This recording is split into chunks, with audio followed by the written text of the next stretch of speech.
Hi, I'm Ms. Sergey and I teach the Multimedia Production pathway. It is a 2-year pathway starting with Multimedia Production 1, where students will learn photography, graphic design, and filmmaking. Everything from screenwriting to producing, directing, and post-production, including editing, sound design, and color. Year 2, students have the option of taking the capstone class, where they will learn animation and then take a deeper dive into a multimedia production track of their choice.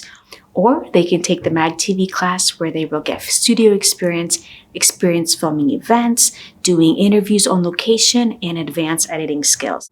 Students sit for Adobe certifications in Adobe Photoshop, Premiere Pro, and Adobe After Effects.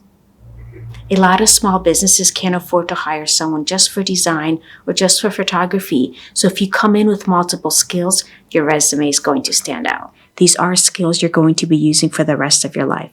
So whether or not you want to pursue a career in the arts or you're creative and want to boost up your resume, I would love to see you in my class. Yeah, come give me something I can feel. Oh, oh, oh. Don't you want me like I want you, baby? Don't you need me like I need you now? See tomorrow, but tonight go crazy. All you gotta do is just meet me at the party.